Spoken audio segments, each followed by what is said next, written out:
Hello, good evening. आवाज आ रही? चलो आगे चलते हैं। प्रकाश विद्युत प्रभाव।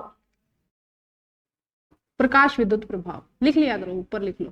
प्रकाश विद्युत, कुछ तो मुझे लग रहा था कि कुछ है मिसिंग, समथिंग इज मिसिंग, है ना? ऐसे पता चल जाता है, जैसे बोर्ड पे राइटिंग शुरू करते हैं ना, तब लगता है कि कुछ सही बैठ नहीं रहा है, कुछ है। क्या है?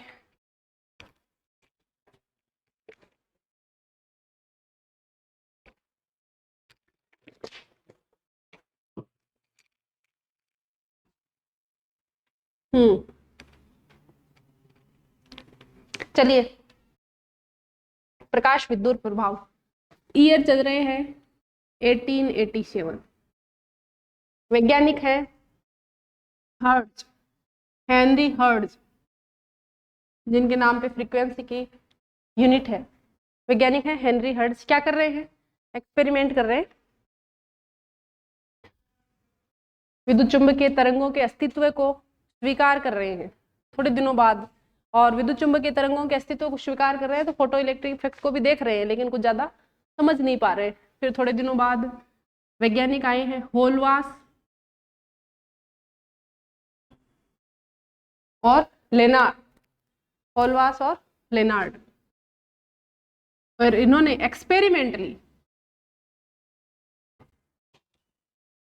प्रायोगिक रूप से प्रकाश विद्युत प्रभाव को देखा है।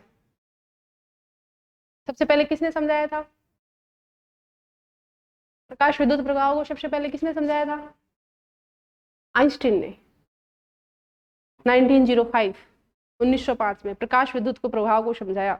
उसके लिए उन्हें नोबेल मिला। किस सन का? आइंस्टीन को नोबेल कभी भी एसटीआर के लिए नहीं मिला, स्पेशल थ्योरी ऑफ रिलेटिविटी के लिए नहीं मिला। आइंस्टीन को नोबेल किसके लिए मिला? फोटो इलेक्ट्रिक इफेक्ट को समझाने के लिए। कब मिला आइंस्टीन को नोबेल? हाँ, ऐसा ही कुछ। डू द गूगल करो और याद करो आइंस्टीन को नोबेल कब मिला, किस ईयर में मिला और किसके लिए मिला। और ये आपको हमेशा याद होना चाहिए। कल परसों ही हमारी जो इस आरपीएस स्कूल लेक्चरर वाली लेक्चर टेस्ट सीरीज है, उसमें ये क्वेश्चन था कि आइंस्टीन को नोबेल पुरस्कार इस ईयर में और इस प्रभाव के लिए मिला। तो सबसे ज्यादा बच्चे कंफ्यूज होते हैं वो है एसटीआर के साथ। आइंस्टीन को कभी भी एसटीआर के लिए नोबेल नहीं मिला। बताओ।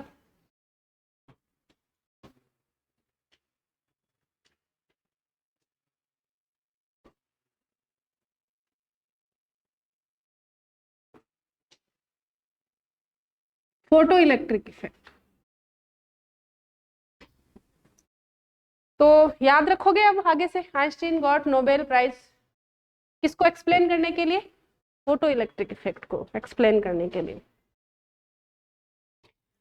होलवास और लेनार्ड फोटो इलेक्ट्रिक। लेकिन आइंस्टीन तो कैसे साइंटिस्ट थे? Theoretical scientist. वो सब समझा रहे हैं बस।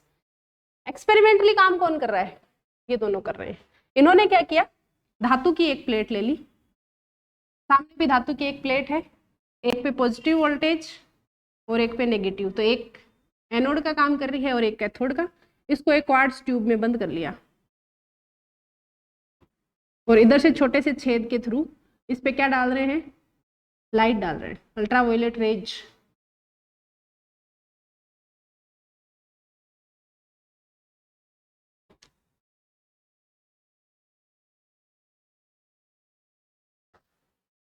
ठीक है। इन्होंने क्या देखा कि कुछ समय पश्चात सर्किट में करंट फ्लो होने लग जाती है।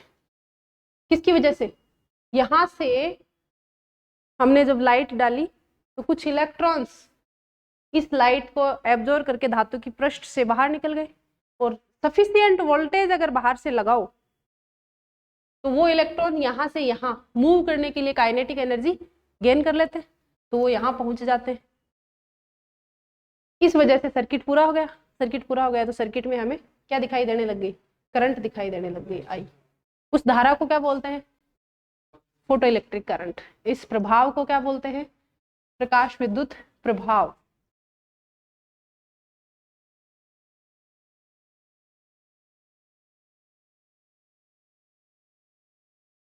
इस धारा को बोलते हैं, तो हम छोटी छोटी सी डेफिनेशन लिख लेते हैं। इस धारा को क्या बोलते हैं? प्रकाश विद्युत धारा। प्रभाव को प्रकाश विद्युत प्रभाव। और इस धातु की प्लेट्स जिससे इलेक्ट्रॉन्स बाहर निकलते हैं उसको बोलते हैं प्रकाश संवेदी पदार्थ, photo sensitive material. Photo sensitive material मतलब जिस पर प्रकाश गिरने से उससे इलेक्ट्रॉन्स बाहर निकल सके। ऐसा तो है नहीं किसी भी पदार्थ पे लाइट डालोगे और उससे इलेक्ट्रॉन्स बाहर निकल जाएंगे। कुछ स्पेशल मटेरियल्स हैं और उसमें सबसे ज्यादा कॉमन क्या है? धातुएं। धातुओं पे डालोगे तो निकल जाएंगे।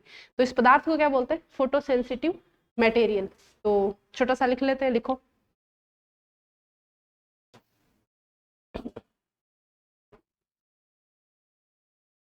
इसके आगे लिख लेना, होलवाश और लेनार्ड ने एक्सपेरिमेंटली इसको स्टडी किया, आइंस्टीन ने थ्योरेटिकल एक्सप्लेनेशन दे दिया सारा।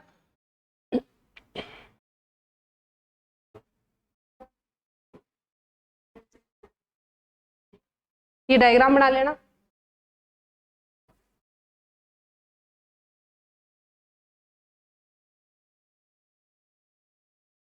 ऐसा का ऐसा आपको एग्जाम में लिख के आना है, सुंदर सुंदर साफ सुथरा। और इतना लिख दोगे तो एग्जामिनर खुशी के मारे झूम उठेगा। जब एग्जामिनर झूम उठेगा तो नंबर भी झूम के देगा, बरसेंगे नंबर। तो नंबर बरसाने हैं तो सुंदर सुंदर साफ सुथरा लिखना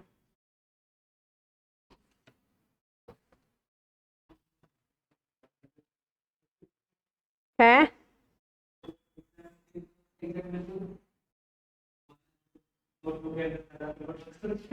बिल्कुल, एग्जामिनर का झूमना तुम्हारे लिए बहुत फायदेमंद है। तो एग्जामिनर झूमना चाहिए, ऐसे लगना चाहिए क्या बच्चा है, ओ हो क्या पढ़ के आया है।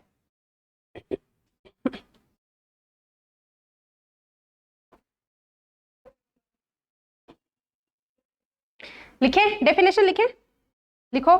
जब किसी धातु की प्लेट पर, जब किसी धातु की प्लेट पर एक निश्चित आवर्ती से अधिक आवर्ती का प्रकाश आपतित किया जाता है तो, जब किसी धातु की प्लेट पर एक निश्चित आवर्ती से अधिक आवर्ती का प्रकाश आपतित किया जाता है तो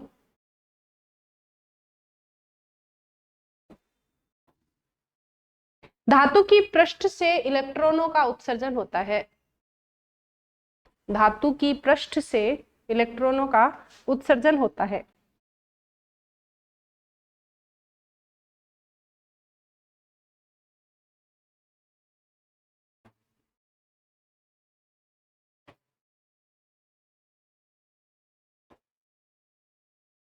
When light of more than a sufficient frequency is incident on a metal surface, electrons are emitted from the metal surface.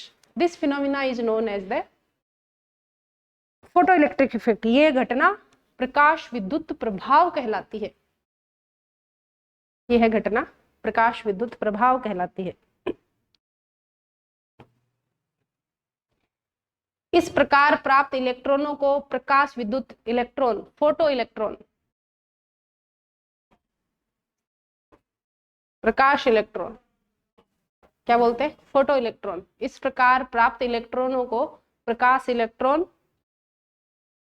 तथा प्राप्त धारा को प्रकाश विद्युत धारा कहते हैं। प्रकाश विद्युत धारा, फोटो इलेक्ट्रिक करंट। तथा उस पदार्थ को फोटो सेंसिटिव मटेरियल, प्रकाश संवेदी पदार्थ कहते हैं। तथा उस पदार्थ को फोटो सेंसिटिव मटेरियल,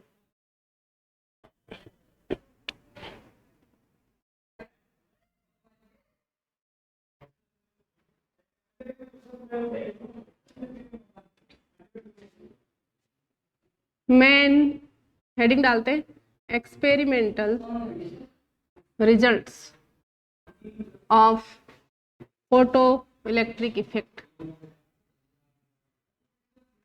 एक एक एक एक करके देखते हैं। पहला,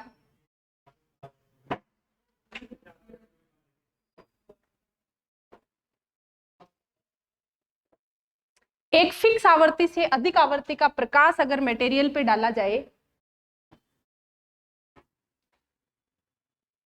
तो जैसे जैसे इंटेंसिटी बढ़ाई जाती है, जैसे जैसे इंटेंसिटी बढ़ाई जाती है, इंटेंसिटी मतलब लाइट की इंटेंसिटी, लाइट की इंटेंसिटी क्या होती है?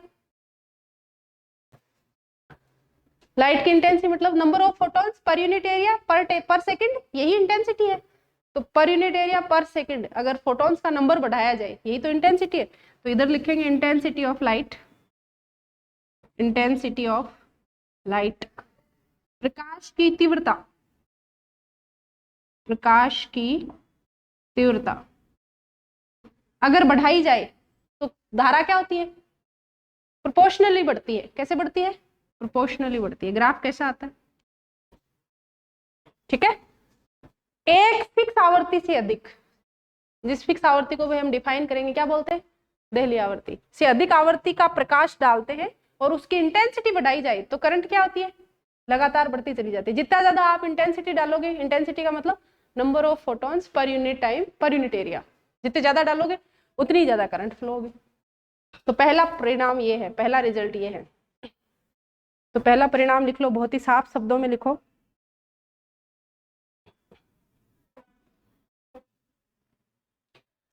आपतित विकिरण की एक निश्चित आवृत्ति के लिए, आपतित विकिरण की एक निश्चित आवृत्ति के लिए,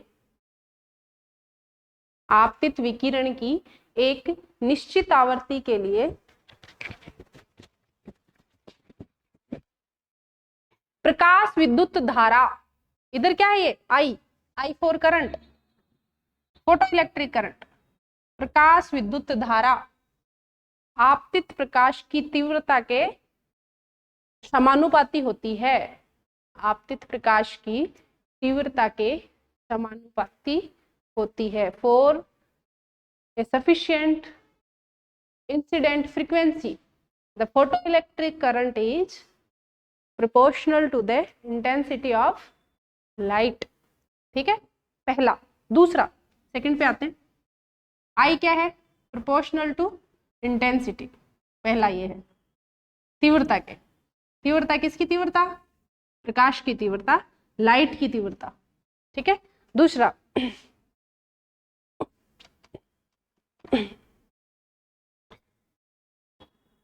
दूसरा बनाते हैं।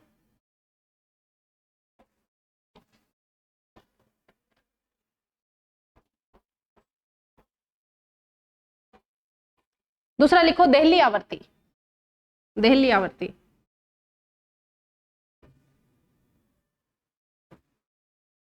देहली आवर्ती। थ्रेशोल्ड फ्रीक्वेंसी क्या बोलते हैं? Threshold frequency, threshold frequency. अगर एक फिक्स आवर्ती से कम आवर्ती का प्रकाश, भले ही आप इंटेंसिटी कितनी भी बढ़ा दो, एक फिक्स आवर्ती है उससे कम आवर्ती का प्रकाश डालोगे तो इंटेंसिटी कितनी भी बढ़ाओ फोटो इलेक्ट्रिक करंट दिखाई नहीं देगी, और उस आवर्ती को क्या बोलते हैं? Threshold frequency. लिखो देहली आवर्ती। कट ऑफ फ्रीक्वेंसी भी बोलते हैं। क्या बोलते हैं? Cut off frequency. वह न्यूनतम आवर्ती, वह न्यूनतम आवर्ती जिससे कम आवर्ती पर, वह न्यूनतम आवर्ती जिससे कम आवर्ती पर फोटो इलेक्ट्रॉन का उत्सर्जन नहीं होता है, फोटो इलेक्ट्रॉन का उत्सर्जन नहीं होता है,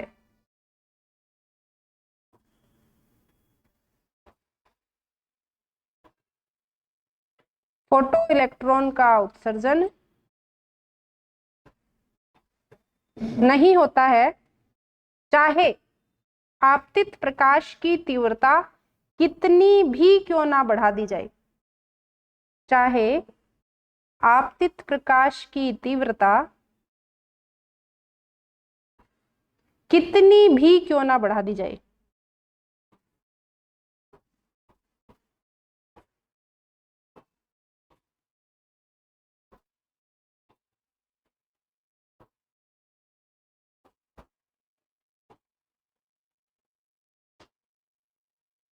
इस आवृत्ति को देहली आवृत्ति कहते हैं। इस आवृत्ति को देहली आवृत्ति कहते हैं।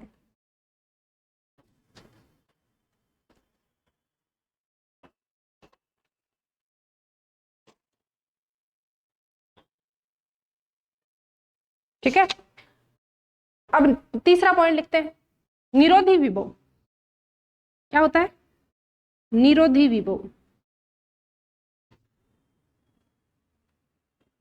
कट ऑफ पोटेंशियल किसको बोलते हैं? Cut off potential. ये सब टर्म्स आपको याद रखने। निरोधी विभव किसको बोलते हैं? जैसे मानो कि इधर से आप लाइट इंसिडेंट कर रहे हो मेटल की सरफेस पे और कुछ करंट फ्लो हो रही है, वही सेम लाइट यहां से डालते रहो, ठीक है, और यहां से अभी तो आप क्या कर रहे हो कि ऐसे लगा रहे हो, आप ऐसे करो, अपोजिट इलेक्ट्रॉन्स हैं, इलेक्ट्रॉन्स को अट्रैक्ट करने के लिए इधर से कैसा पोटेंशियल लगना चाहिए? पॉजिटिव। उल्टा लगाओ, नेगेटिव लगाओ, तो इलेक्ट्रॉन्स को क्या करेगा? दूर फेंकेगा। पोटेंशियल को धीरे धीरे बढ़ाओ। शुरुआत में मान लो कुछ पोटेंशियल हमने लगाया, तो मान लो यहाँ से इस लाइट से 100 इलेक्ट्रॉन बाहर निकले, उनमें से 50 तो रुक गए, लेकिन 50 अभी भी जा रहे हैं। हमने पोटेंशियल और बढ़ाया तो 50 में से 25 रुक गए। ऐसा पोटेंशियल जिस वैल्यू पे एक भी इलेक्ट्रॉन यहां से यहां ना पहुंच पाए, यहां लगाया गया वह पोटेंशियल जिसके लिए एक भी इलेक्ट्रॉन यहां से जो इजेक्टेड इलेक्ट्रॉन है उनमें से एक भी यहां नहीं पहुंच पाए, इसका मतलब सर्किट में धारा फ्लो नहीं होगी। वो मिनिमम पोटेंशियल, उस मिनिमम पोटेंशियल को क्या बोलते हैं? निरोधी विभव। निरोधी विभव क्या कर रहा है? रोक रहा है करंट को आने से। तो मिनिमम कितना पोटेंशियल लगाने से करंट रुक जाएगी, वही क्या है? निरोधी विभव। तो डेफिनेशन लिखो निरोधी विभव, आपतित विकिरण की एक निश्चित आवृत्ति के लिए, हमेशा ये तो याद ही रखना है, हर स्टेटमेंट में ये तो लिखना है आपतित विकिरण की एक निश्चित, क्योंकि आपतित विकिरण की निश्चित आवृत्ति से कम प्रकाश डालोगे तो निरोधी विभव की क्या जरूरत है, वो तो वैसे ही इलेक्ट्रॉन से इमिट नहीं होंगे। तो ये तो हमेशा ही लिखना है, आपतित विकिरण की एक निश्चित आवृत्ति के लिए, इसको बोलते हैं कलेक्टर इलेक्ट्रोड, संग्राहक इलेक्ट्रोड, जो इलेक्ट्रॉनों का क्या करता है? संग्रहण करता है। कलेक्टर इलेक्ट्रोड, संग्राहक इलेक्ट्रोड को दिया गया वह न्यूनतम विभव,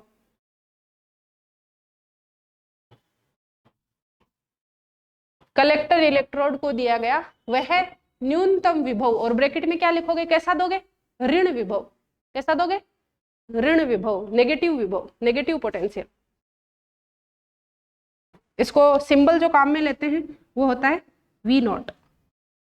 वह न्यूनतम ऋण विभव जिस पर प्रकाश विद्युत धारा का मान 0 हो जाता है, जिस पर प्रकाश विद्युत धारा का मान 0 हो जाता है।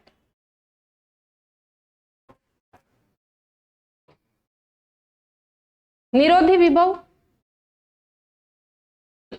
या अंतक विभव, कट ऑफ पोटेंशियल या स्टॉपिंग पोटेंशियल भी बोलते हैं। इंग्लिश में इसके दो नाम है, कट ऑफ और स्टॉपिंग, जो करंट को स्टॉप कर दे, एक भी इलेक्ट्रॉन को वहां तक ना पहुंचने दे, ऐसा पोटेंशियल। कट ऑफ पोटेंशियल और stopping potential. Minimum potential of the collector electrode which can stop the flow of current through the circuit is known as collector stopping potential। और फिर यहां से क्या देखा? इसका मतलब है कि यहां से आप लाइट डाल रहे थे, एक फिक्स फ्रीक्वेंसी से ऊपर डाल रहे थे, फिक्स फ्रीक्वेंसी से ऊपर डाल रहे थे, इंटेंसिटी बढ़ा रहे थे, कितनी भी इंटेंसिटी बढ़ाओ उससे इनकी काइनेटिक एनर्जी नहीं बढ़ रही है, सिर्फ क्या बढ़ रही है? यहां से निकलने वाले इलेक्ट्रॉन्स का नंबर बढ़ रहा है। कितनी काइनेटिक एनर्जी किसी इलेक्ट्रॉन की मैक्सिमम हो सकती है, वो कितनी होगी? इधर से जो फोटोन डाला उसकी खुद की एनर्जी, और खुद की एनर्जी किस पे डिपेंड करेगी? फ्रीक्वेंसी पे, h न्यू। जिस फ्रीक्वेंसी का उस हिसाब, उसको h से गुणा कर दो तो उतनी एनर्जी। उतनी एनर्जी में से कितनी एनर्जी तो यहाँ इसको इलेक्ट्रॉन को बाहर निकालने में काम आएगी, वर्क फंक्शन के बराबर। यहां से धातु की प्लेट से किसी इलेक्ट्रॉन को बाहर निकालने के लिए जो एनर्जी काम में आती है वो क्या कहलाती है, वर्क फंक्शन। जो यहाँ एच न्यू एनर्जी का फोटोन गिरा उसमें से वर्क फंक्शन के बराबर एनर्जी तो काम आ गई, और बची हुई एनर्जी क्या दे रही है, इस इलेक्ट्रॉन को काइनेटिक एनर्जी दे रही है। तो इस इलेक्ट्रॉन की काइनेटिक एनर्जी किसके बराबर होगी, मैक्सिमम काइनेटिक एनर्जी किसके बराबर होगी, निरोधी विभव के बराबर, निरोधी विभव की ऊर्जा के बराबर। जैसे ही तुमने निरोधी विभव लगाया, एक भी इलेक्ट्रॉन यहां से यहां नहीं पहुंच रहा है, मतलब मैक्सिमम काइनेटिक एनर्जी को भी इस निरोधी विभव ने क्या कर दिया है, बैलेंस कर दिया है। तो इलेक्ट्रॉन की मैक्सिमम मान लेते हैं half m v maximum square है, ये मैक्सिमम काइनेटिक एनर्जी है। और ये भी यहां ना पहुंचे उसके लिए जो पोटेंशियल लगाया गया था वो क्या था, वी नॉट। तो उसके करेस्पॉन्डिंग पोटेंशियल एनर्जी कितनी आएगी, ईवी। तो इसका मतलब ये वाली पोटेंशियल एनर्जी और ये वाली काइनेटिक एनर्जी बराबर हो जाएं तो एक भी इलेक्ट्रॉन उधर से इधर नहीं पहुंचेगा। तो मैक्सिमम काइनेटिक एनर्जी किस पे डिपेंड कर रही है, निरोधी विभव पे। या निरोधी विभव किस पे डिपेंड कर रहा है, मैक्सिमम काइनेटिक एनर्जी पे। और मैक्सिमम काइनेटिक एनर्जी किस पे डिपेंड कर रही है, आपतित प्रकाश की आवर्ती पे। किस पे डिपेंड कर रही है, न कि तीव्रता पे, किस पे डिपेंड कर रही है, आवर्ती पे। तो निरोधी विभव डायरेक्ट किसका फलन हो गया, आपतित प्रकाश की आवर्ती का, न कि तीव्रता का। तीव्रता से उसको कोई लेना देना नहीं है। निरोधी विभव तो कौन सा विभव है, इसको दिया गया वह नेगेटिव विभव ताकि अधिकतम काइनेटिक एनर्जी वाला इलेक्ट्रॉन भी यहां ना पहुंचे। और वो अधिकतम काइनेटिक एनर्जी किसका फलन है, आवर्ती का। इसका मतलब पोटेंशियल खुद किसका फंक्शन हो गया, आवर्ती का। अब अगर हम आवर्ती का पोटेंशियल के साथ ग्राफ खींचे तो कैसा दिखेगा, कैसा दिखेगा, फ्रीक्वेंसी के साथ ग्राफ खींचे किसका, इधर तो कट ऑफ पोटेंशियल निरोधी विभव और इधर फ्रीक्वेंसी, इंसिडेंट लाइन की फ्रीक्वेंसी। तो ग्राफ कैसे दिखेंगे, जैसे मान लो फ्रीक्वेंसी की 0 वैल्यू है तो क्या इलेक्ट्रॉन उत्सर्जित होगा, नहीं। फ्रीक्वेंसी की एक सर्टेन वैल्यू तक तो कोई करंट ही नहीं आएगी। तो निरोधी विभव क्या है क्या नहीं उसकी बात करना ही बेकार है, क्योंकि करंट आएगी तभी तो उस करंट को जीरो करने के लिए जो पोटेंशियल लगाएंगे वो निरोधी विभव है। तो अभी तो करंट आई नहीं है। तो मान लो कि यहां पहली बार हमें कुछ करंट मिली और उस करंट को रोकने के लिए जो पोटेंशियल लगाना पड़ा वो निरोधी विभव है। तो उसका ग्राफ कैसा आएगा, ऐसे ग्राफ आते हैं। किसी दूसरे पदार्थ के लिए मान लो सबसे पहले यहां से करंट फ्लो होना शुरू होती तो ग्राफ ऐसे। तो जितनी ज्यादा फ्रीक्वेंसी उतनी ज्यादा काइनेटिक एनर्जी, और जितनी ज्यादा काइनेटिक एनर्जी उतना ही ज्यादा निरोधी विभव।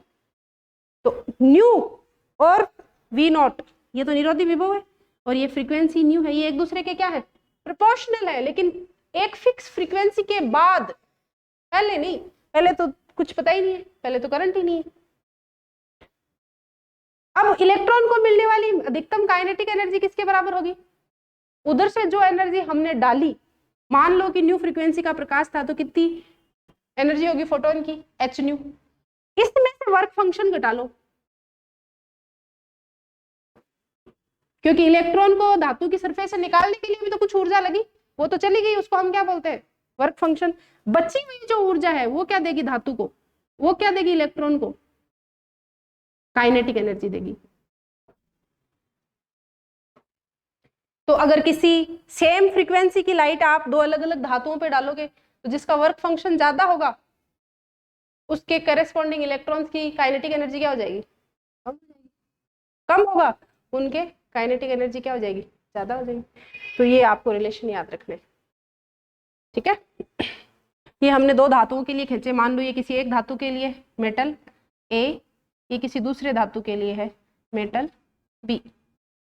तो दोनों के लिए कट ऑफ फ्रीक्वेंसी जिसको हम दहली आवृत्ति बोल रहे हैं वो भी अलग अलग है।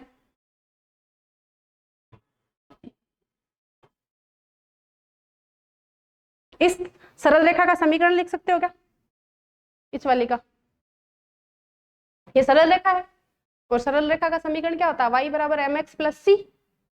y क्या है, m क्या है, इस ग्राफ की ढाल कुछ मान लेते हैं, a मान लेते हैं, x क्या है न्यू, तो ये इक्वेशन कैसे लिखी जाएगी? इस इक्वेशन को ऐसे लिखते हैं, इस V नोट बराबर ए न्यू प्लस बी। ठीक है, कैसे लिखते हैं? ऐसे लिखते हैं, जहां ए और बी दोनों क्या है? कांस्टेंट है। ए तो क्या है?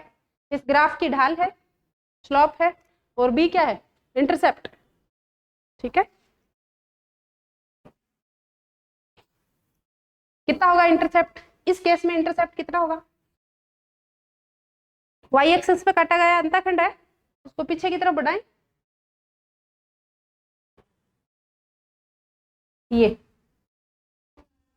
उस वाले के लिए देखेंगे तो, और तो इंटरसेप्ट बड़ा आएगा, ढाल जबकि दोनों की सेम सेम से दिखाई दे रही है। ठीक है,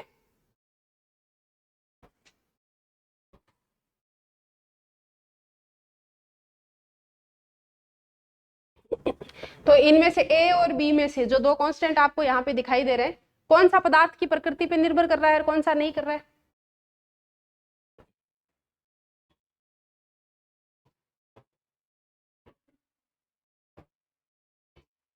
ढाल तो दोनों के लिए सेम है, जबकि ये दो अलग अलग मेटल्स हमें दिखाई दे रहा है, तो ढाल तो पदार्थ की प्रकृति पे निर्भर नहीं कर रहा है, लेकिन बी इंटरसेप्ट वाई एक्सिस पे जो काटेगा वो दोनों के लिए क्या है? अलग अलग है। और वो किस बात पे डिपेंडेंट है? वो इस बात पे डिपेंडेंट है कि ये दिल्ली, ये कहाँ से शुरू होता है? इसका ये यहीं से शुरू हो गया, इसलिए उसके लिए बी इतना ही आया। इसकी ये यहाँ जाके शुरू हुई करंट, तो ये, और करंट किस बात पे डिपेंडेंट है? कि पदार्थ कैसा है।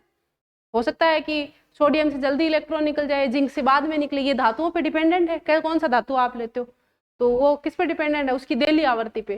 तो यहाँ ये जो कांस्टेंट है, इनमें से ए तो पदार्थ की प्रकृति से स्वतंत्र है, independent of the nature of the material, लेकिन बी जो है वो पदार्थ की प्रकृति पर निर्भर करता है। दिखाई दे रहा है साफ साफ यहाँ से? ठीक है, तो ये हमने लिख लिया, दिल कट ऑफ पोटेंशियल लिख लिया, ये सारी इक्वेशन लिख लो, लिखो सारी इक्वेशन लिख लो।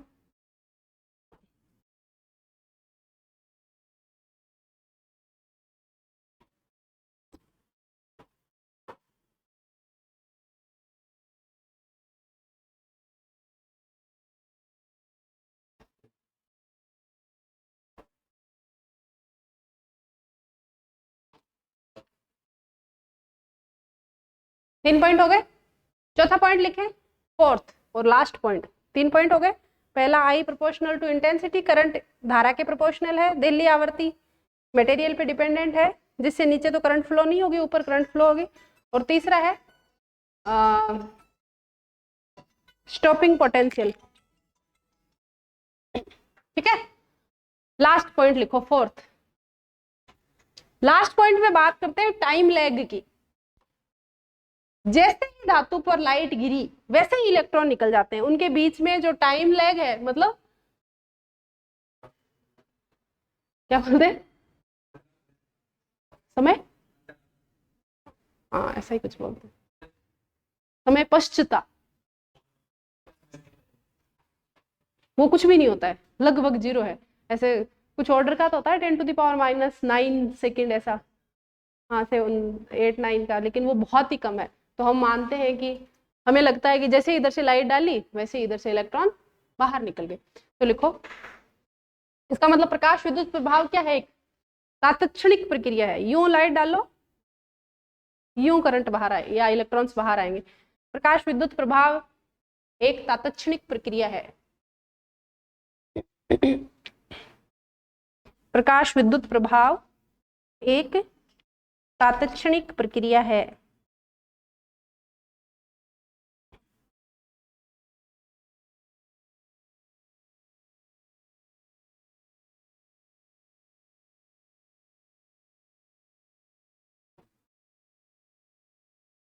अर्थात जैसे ही उत्सर्जक प्लेट पर प्रकाश आपतित होता है, जैसे ही उत्सर्जक प्लेट पर प्रकाश आपतित होता है,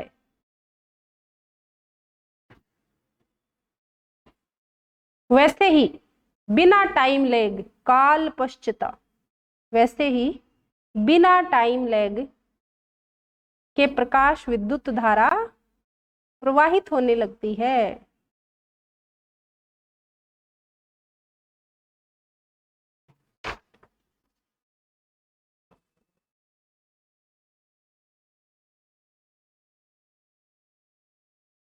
ठीक है, तो ये तो है आपको प्रकाश विद्युत प्रभाव लिखना है।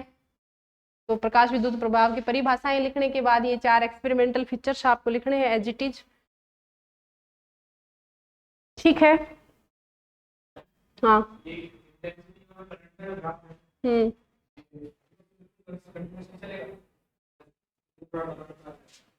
जहां से शुरू होगी, अगर सफिशिएंट फ्रीक्वेंसी से डाल रहे हो तो यहीं से चलेगा। हमने वो बात तो पहले ही कर दी, उसमें तो कोई किंतु परंतु ही नहीं है कि सफिशिएंट फ्रीक्वेंसी से ज्यादा जब डाल लेंगे तब जितनी ज्यादा लाइट डालोगे उतनी ज्यादा करंट होगी। वो तो अंतर्निहित है, वो तो बोलना ही बोलना है। उससे कम डालोगे तो फिर तो बात करना ही बेकार है। फिर एकदम प्रोपोर्शनलिटी है, एग्जैक्ट प्रोपोर्शनलिटी। ठीक है,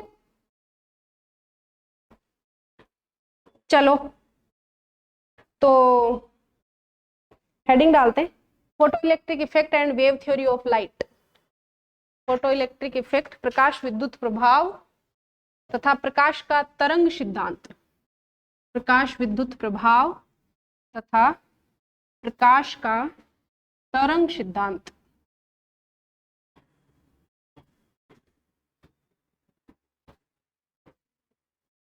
प्रकाश का तरंग सिद्धांत जो है इस बात को नहीं समझा पा रहा था, जबकि इसने समझा दिया क्वांटम थ्योरी ने।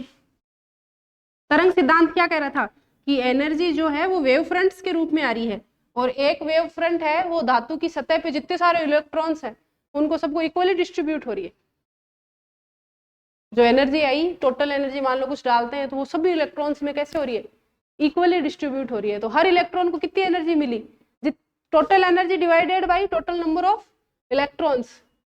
तो ऐसे तो एच न्यू एनर्जी मिलने की। अब टोटल नंबर ऑफ इलेक्ट्रॉन्स तो वहां पे बहुत सारे हैं, धातु की सरफेस पे कितने सारे हैं, मोल्स में है, 10 की पावर 18, 10 की पावर 19।